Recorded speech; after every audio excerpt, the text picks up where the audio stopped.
హిందూ పరిషత్ మన రాష్ట్రంలో తలపెట్టిన వెస్ట్ బెంగాల్లో జరుగుతున్న హిందువులపైన దాడులను ఖండిస్తూ ఈరోజు రాష్ట్ర వ్యాప్తంగా నిరసన కార్యక్రమాలు చేస్తున్నాము. అందులో భాగంగా పలమనేరు దమనకాండలు,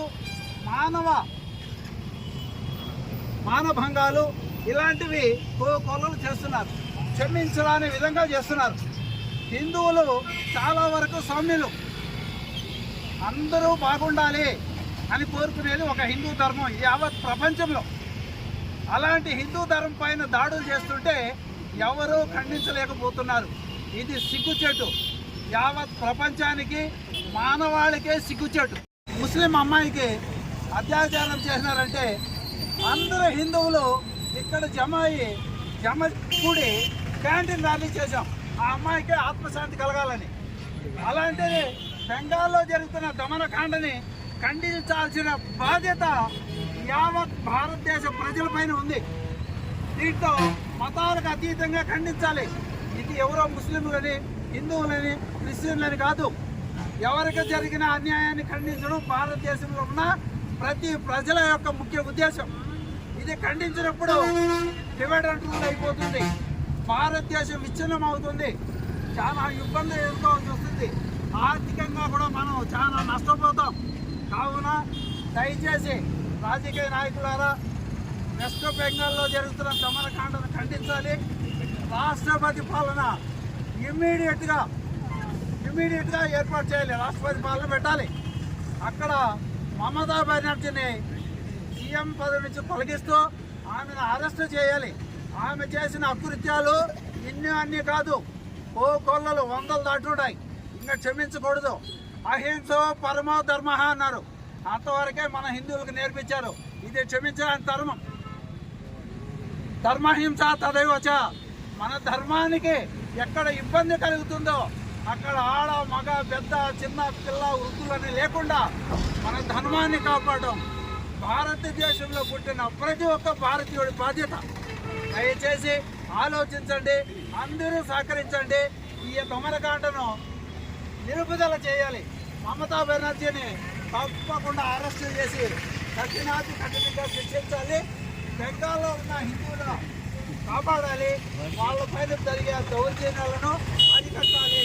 వాళ్ళకు భారతదేశ ప్రజలు మేము అండ ఉండామని తెలియజేయాలి. వాళ్ళకు ధైర్యాన్ని చూపాలి. ఇది లేని పక్షంలో రాష్ట్రపతి పాలన ఇమ్మీడియట్గా పెట్టి వాళ్ళందరినీ కాపాడాలి. వాళ్ళ మాన ప్రాణ ధన ధాన్యాలు వస్తా ఆస్తిని అన్నింటినీ కాపాడి వాళ్ళకి ఇవ్వాలి. దౌర్జన్యం చేసే వాళ్ళని కఠినంగా శిక్షించాలి. దయచేసి భారతదేశాన్ని విచ్ఛిన్నం కాకుండా చూసే బాధ్యత రాష్ట్రపతిది. దీంట్లో అనేక కోణాల్లో రాష్ట్రపతి మీద కూడా బ్రహ్మాస్త్రాలు ప్రయోగిస్తున్నారు. ఇది ధర్మం కాదు. మన దేశానికి ప్రథమ పౌరురాలు రాష్ట్రపతి. ఆమె మీద ఎవరు కానీ కామెంట్ చేసే హక్కు లేదు. దయచేసి దీన్ని అన్నింటినీ దృష్టిలో పెట్టుకొని రాష్ట్రపతి పాలన ఇమ్మీడియట్గా పెట్టాలి. బంగ్లాదేశ్లో ఉండే హిందువులందరినీ కాపాడాలి. పిల్లలకు కానీ ఆడవాళ్ళకు కానీ ధైర్యం నింపండి. వాళ్ళని కాపాడండి, మానవ ప్రాణాలను కాపాడండి, వాళ్ళ ఆస్తులను కాపాడండి.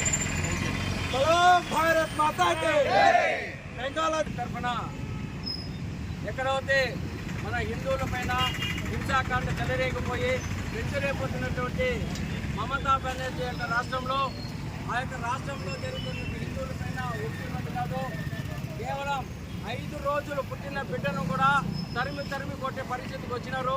సుమారు 500 కుటుంబాలు ఈరోజు నిరసహాయులుగా ఉండేసి వాళ్ళకి ఎక్కడ చెట్టు కింద నివాసం చేసే పరిస్థితి వచ్చేసింది. ఇది ఎక్కడో మనకు అక్కడ జరిగితే మనకెందుకు, ఇక్కడ జరిగితే మనకెందుకు మనం అనుకుంటే రేపు మన రాష్ట్రంలో మన ఊళ్ళో కూడా జరిగే పరిస్థితి ఉంది. కాబట్టి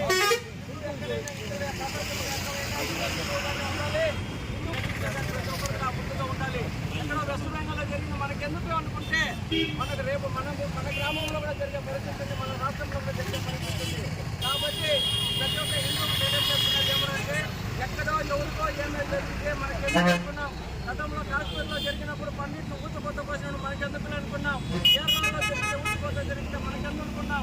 ఇప్పుడు సాపట్ల నీళ్ళలాగా ఈరోజు హైదరాబాద్లో విదేశీ శక్తులు పోరాడుతూ ఉన్నాయి, విదేశీ శక్తులు పనిచేస్తూ ఉన్నది. కాబట్టి ప్రతి ప్రభుత్వం కూడా కేవలం ఓటు కోసమే వర్గాలు పెంచి పోషిస్తూ ఉండేది. కాబట్టి మనకు ఓటు రాజకీయం ఎంత ముఖ్యమో హిందూ ధర్మం అంటే ముఖ్యమో, హిందూ దేశం అంటే ముఖ్యం. ఈ హిందూ ధర్మం ఉంటేనే మీరు రాజకీయ నాయకులుగా ఉంటారో వాళ్ళ యొక్క మద్దతు మీకు ఉంటుంది. ఒక్కసారిగా వాళ్ళకి పెంచలేకపోతే మీరు నాయకులుగా కూడా ఉండలేదు. మీ హిందూ ధర్మమే ఉండదు. ధర్మమే లేకపోతే నువ్వు లేదు, నేను లేదు, ఎవరూ లేదు. కాబట్టి ఎక్కడ ఏ ముస్లిం జరిగినా, ఒక క్రిస్టియన్ జరిగినా, ఒక